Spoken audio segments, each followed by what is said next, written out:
The 2018 FIFA World Cup is just around the corner, and Euro Fantasy League is here to cover all 8 of the groups over the next 3 videos, and of course cover some of the stars over in Russia during the group stage and the knockout rounds. So to start off today, we'll be going through groups A, B and C. Hello, I'm your host Nicholas Carroll, and to help me analyse the 32 nations plus their leading stars, I'll be joined over the next month by the very knowledgeable writer and editor Chloe Beresford. Chloe, it's great to have you on board. Thanks for having me, it's great to be here. We've got a lot to get through today, so we'll get straight into Group A, which features Egypt, Saudi Arabia, Uruguay and of course the host nation, Russia. Chloe, who's taking your fancy in this one? I think Egypt, although they have Mo Salah, are not really the favourites to go through. For this one I'm going to say Uruguay. They have a consistent manager in Oscar Tabarez. They've obviously got Luis Suarez up front, as well as Edinson Cavani, and the solidity of Diego Godin in the back line, as well as some exciting young players, so I'm looking forward to seeing them. The second one I'm going to go for is Russia. As the host, they're always going to give something a little bit extra, and whilst they might not go far in the tournament, I think they will get through the group. Of course, Russia grabbed automatic qualification, and while they haven't won in a while, to be fair, they have played some pretty good opposition, the likes of Argentina, Spain, Brazil, France. So could the home support be enough to get them out of the group stages? Playing at home in a tournament with the crowd on your side, as we've seen before, it always gives teams a great big lift, and it should be really beneficial for Russia, and they'll be looking to exploit that in the tournament. That said, they do have their own problems. The last time they won a competitive match was October 2015, and they will have to beat Saudi Arabia and at least get a draw with either Egypt or Uruguay to progress, so we'll see. Then we've got Egypt, who qualified top of Group E in Africa. Is it fair to say any chance of progression rides solely on Mohamed Salah actually being fit to play? There's really no escaping the fact that Mohamed Salah is Egypt's best player, and as we saw with Liverpool in the Champions League final, even they really struggled without him. So I think, yeah, we'd have to say that Egypt will need him to be fit if they're to do anything at all in this World Cup. We've spoken about Salah. Which other players do you think we should be keeping an eye on from this group? I'd like to talk about 2 of Uruguay's midfielders. First of all, Rodrigo Bentancur. He's 20 years old and plays for Juventus. He's made 3 starts in the Champions League this season and made a really good account of himself. And there's also Matthias Vecino. He is a little bit older but plays for Inter. He actually scored the winning goal versus Lazio in the last game of the season. That goal was worth 40 million euros as Inter qualified for the Champions League. I have to say I'm really excited to see Lucas Torreira hopefully play a part for Uruguay after what was an incredible season for Sampdoria. Though at 22 years old, it's probably a couple seasons too early for him to play a major role at this tournament. Okay, so your predictions for this group? I think we'll see Uruguay top Group A and followed by Russia as runners-up. I think I'm going to have to be a little bit boring and agree with you on this one. I think Uruguay has the quality and Russia simply has the motivation. They're going to be heavily back to get through that group stage, so they will give it absolutely everything, I think.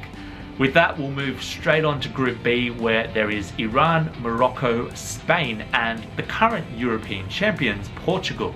You have to think the 2 European giants are hot favourites to go through.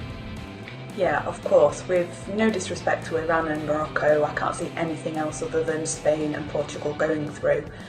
Spain, of course, have quality throughout. They have Sergio Ramos as their captain, and as well as their experienced old core, we've got players like Koke and Isco coming through, which will give them an edge, and of course they're one of the favourites to win the whole tournament. Portugal, meanwhile, they may not have the same quality going throughout the team, but as we've seen so many times, Cristiano Ronaldo, superstar player and absolute difference maker for them. Certainly it's hard to go past the quality of that Spain squad, and you have to think they'll be looking to make amends for 2014 when they failed to get out of the group. Of course, as you alluded to, both teams are full of some stars. Who are you looking to be the major difference for both Spain and Portugal? For Portugal, who else can we say other than Cristiano Ronaldo, really? Although looking at elsewhere in the team, I see that Andre Silva has been doing well for Portugal, even if he's not had such a good record for AC Milan in terms of domestic football. For Spain, it has to be their captain Sergio Ramos. He's great in big games. Love him or hate him, he can make a difference both defensively and he can provide goals of his own too. I am intrigued to see how Spain's forward line takes shape, particularly in regards to Diego Costa, who did start their last friendly match, and despite, let's say, an interrupted season, with such a class midfield, I really think he could show some of his best in Russia if he is given the opportunity. Of course, we don't want to completely write off the other two nations. We have Iran, who finished undefeated and topped Group A in the AFC qualifications, while Morocco beat out Ivory Coast to secure their qualification. Can we see either of these two causing any upsets? No, I don't see either of these teams going down without a fight in the group stage, but unfortunately for them, they've been drawn in a terrible group with two very strong sides, and I just can't see that either of them are going to have enough about them to beat either Spain or Portugal to go through. That wraps up Group B. Chloe, probably pretty straightforward, but your predictions for this one? Spain and Portugal are a sure thing for me on this one. Yeah, I think you'd be a brave person to bet against these two going through. I'll also go Spain and Portugal. Which brings us around to Group C, the final group we'll cover today, featuring my home nation Australia, Denmark, France and Peru. Chloe, France are the obvious standouts in this one, and they're one of the cup favourites. It's an all-star team, and after somewhat of a lull over the last decade, is this their big international comeback? I'm really excited to see what this France team can do. I'm expecting big things from Kylian Mbappe. I think we can draw parallels with Thierry Henry and his emergence in the 1998 World Cup. He was a relative unknown at that time and finished the tournament with 3 goals. So I'd like to see something similar from Mbappe, even though in the days of the internet we know a lot more about him than perhaps we did about Thierry Henry in '98. Beyond the French though, it looks quite an open group, and you'd have to think all 3 of the other nations would back themselves to take that second spot. Though Chloe, needless to say, you'll be backing my boys, the Socceroos, to get through out of this one, correct? Much as I'd like to say so, for me it's going to be Denmark that accompanies France in second place.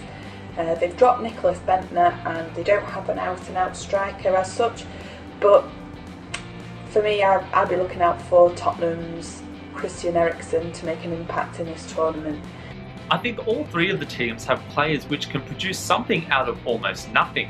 Peru have been somewhat fortunate to have their captain and star striker Paulo Guerrero have his doping ban temporarily overturned for the Cup, and he's wasted no time in showing his value by scoring a brace against Saudi Arabia last week. Then for Australia, you've got Tom Rogic, who has scored a number of spectacular goals for Celtic over the last couple of seasons, and there's no doubt opposition will be looking to limit his time and space in the final third.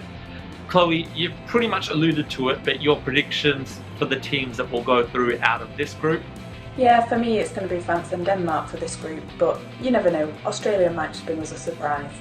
I'll also have to choose France to top the group though. For the second spot, I think Peru could really cause the other teams some trouble, though Australia might be biased, but I think they could surprise a lot of people, particularly with coach Bert van Marwijk, who has a lot of experience at the international level, most notably leading Netherlands to the final in 2010. I think they could possibly get through, but it might be one of those groups where the second spot gets through with only 4 points.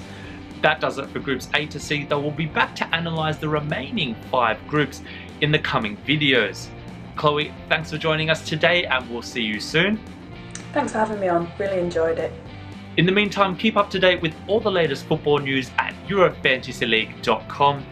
The EFL podcast is still up and running and covering the World Cup, so keep an eye out for when those are published, and be sure to check out the brand new Fantasy World Cup game, which you can check out and register at www.fantasy-worldcup.com.